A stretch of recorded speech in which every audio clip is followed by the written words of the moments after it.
Hello student, welcome to online classes. Today we will continue chapter 5 civics judiciary. इसमें हमने पढ़ा जो independent, पिछली वीडियो में हमने पढ़ा जो इंडिपेंडेंट जो जुडिशरी होती है वह कैसे काम करती है, किस तरह से इंडिया की जो जुडिशरी है वो इंडिपेंडेंट है, अपने फैसले खुद लेती है। और हमने जो है पढ़ा कि जो इंडिया की जो जुडिशरी का स्ट्रक्चर है वो किस प्रकार का, 3 लेवल्स है इसमें, high court, supreme court, high court और district court.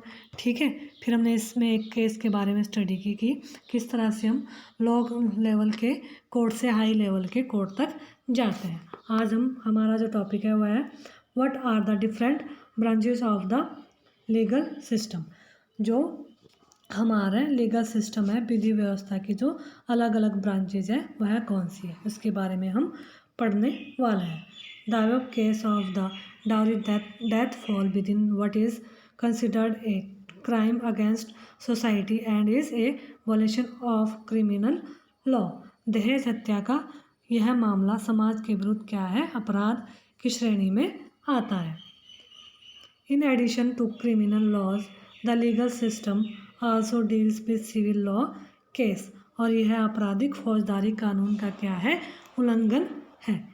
You read in chapter 4 of how a new civil law was passed in 2006 to protect women against domestic violence। आप पिछले चैप्टर में जो है जस्टिस में है क्या है पढ़ चुके हैं कि 2006 में क्या है, वुमेन को प्रोटेक्ट करने के लिए एक डोमेस्टिक वायलेंस के खिलाफ एक लॉ पास किया गया है।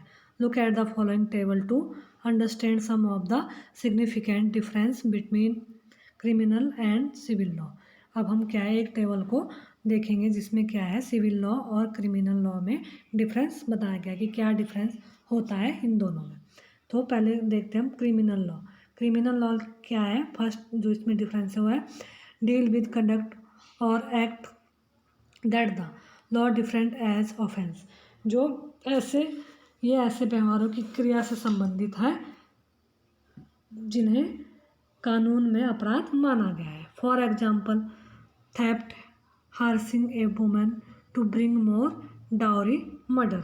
क्या है इसमें, क्या उदाहरण के लिए चोरी, दहेज के लिए औरत को तंग करना और उसका मर्डर करना। और इसके जो सिविल लॉ है वो क्या कहता है, deal with any harm of injury to right of individual. यह किससे संबंधित है, व्यक्ति विशेष के जो अधिकारों के उल्लंघन या अवहेलना का हिस्सा है। For example dispute relating to sale of land, purchase of goods, rent matter, divorce case. यह है जैसे उदाहरण के लिए ज़मीन की बिक्री, चीज़ों की खरीदारी, किराया, तलाक आदि से यह रिलेटेड है। सेकंड डिफरेंस है it usually being with the longing of an first information report with the police who investigate the crime after which a case is filed in the court। और इसमें जो हमारा क्रिमिनल कोड है इसमें सबसे पहले आमतौर पर जो फर्स्ट इंफॉर्मेशन FIR जो दर्ज कराई जाती है, रिपोर्ट दर्ज कराई जाती है, इसके बाद पुलिस जो है इन्वेस्टिगेशन करती है और अदालत में केस फाइल करती है। इसका थर्ड है it found guilty the accused can be sent to jail and also fined. और अगर व्यक्ति दोषी पाया जाता है तो उसे जेल भेजा जा सकता है और उस पर जुर्माना भी हो सकता है। A patient has to be filed before the relevant court by the affected party only in a rent matter either the landlord or tenant can file a case। इसमें होता है जो प्रभावित पक्ष होता है उसकी और न्यायालय एक याचिका दायर करता है और अगर मामला किराए से संबंधित है तो मकान मालिक को किराएदार मुकदमा क्या है कोर्ट में दायर कर सकता है। The court give the specific relief asked for the instance in a case between a landlord and a tenant the court can order the flat to be vacated and pending rent to be paid। और जो अदालत राहत की व्यवस्था करती है, उदाहरण के लिए अगर मकान मालिक और किराएदार के बीच क्या है आपस में विवाद होता है तो अदालत यह आदेश दे सकती है कि किराएदार मकान को खाली करे और बकाया किराया मकान मालिक का वह चुका दे। Does everyone have access to the court. अब हमारा नेक्स्ट टॉपिक है कि क्या हर व्यक्ति जो है अदालत की शरण में जा सकता है।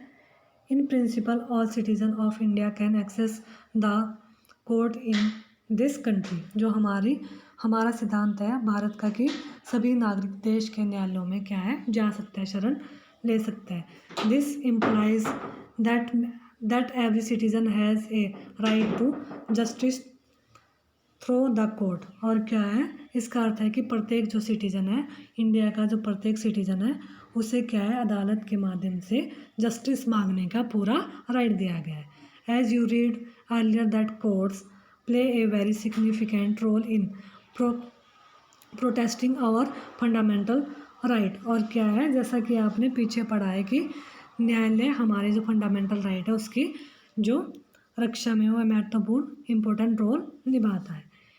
If any citizen believe that their rights are being violated, then they can approach the court for justice to be done। और इसमें क्या है कि यदि किसी भी सिटीजन को ऐसा लगता है कि उसके राइट का क्या हो रहा है, उल्लंघन हो रहा है, तो वह कोर्ट में जा सकता है, जस्टिस मांग सकता है। While the court are available for all, in reality access to court has always been difficult for a vast majority of the poor in India। और इसमें क्या है लेकिन वास्तव में जो गरीबों के लिए अदालत में जाना क्या हो जाता है, काफ़ी मुश्किल होता है। वह अदालत का में नहीं जा सकते क्योंकि इसका जो वकीलों की जो फीस है वो बहुत ज़्यादा होती है और वह इतनी अफोर्ड नहीं कर पाते हैं।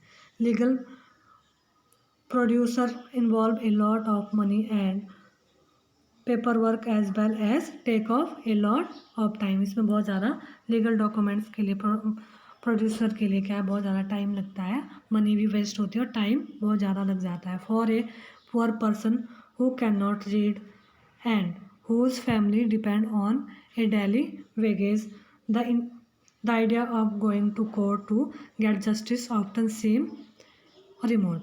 और इससे क्या है कि जो गरीब लोग हैं उसे अदालत में जाने और इंसाफ पाने की उम्मीद के लिए बहुत जो है मुश्किलों का सामना करना पड़ता है।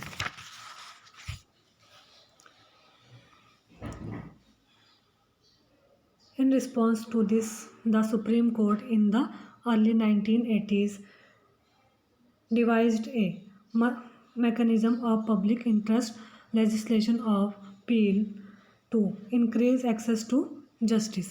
और इसी बात को ध्यान में रखते हुए 1980s के में क्या हुआ कि सर्वोच्च न्यायालय जनहित याचिका अपील की व्यवस्था उसने जो है विकसित की। A allowed any individual or organisation to file appeal in the high court or the supreme court on behalf of these whose right were being violated. और इसमें इस तरह का जो सर्वोच्च न्यायालय ने न्याय तक ज़्यादा से ज़्यादा लोगों की पहुंच स्थापित करने का प्रयास किया है। The legal process was greatly simplified and even a letter or telegram address to the supreme court or the high court could be treated as a appeal. और इसमें क्या है न्यायालय ने किसी भी व्यक्ति या संस्था को ऐसे लोगों की ओर से जनहित याचिका दायर करने का अधिकार दिया है जिनके क्या है राइट का अधिकारों का उल्लंघन होता है। appeal was in the early years appeal was used to secure justice on a large number of issues such as rescuing bonded laborers from inhuman work conditions and securing the release of prisoners in Bihar who had been kept in jail even after their punishment term was completed। और अब सर्वोच्च न्यायालय उच्च न्यायालय के नाम भेजे गए जो टेलीग्राम को भी जनहित याचिका माना जाता है।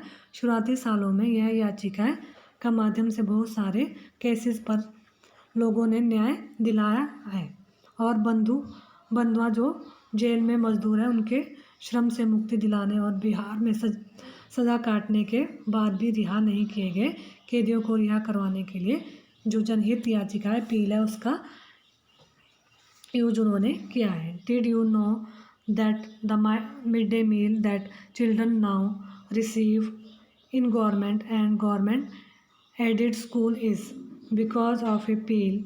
See the photos on the right and read the text below to understand how this come about। और क्या आप जानते हैं कि सरकारी और सरकारी सहायता प्राप्त जो स्कूल है उसमें बच्चों को मिड डे मील दिया जाता है और उसकी व्यवस्था भी एक अपील की जनहित याचिका के फलस्वरूप हुई थी। और इसमें चित्र जो है फ़ोटोज़ दी गई बुक में, वो आप अपनी बुक से देख लेना। अब नेक्स्ट टॉपिक हम अगली वीडियो में करेंगे।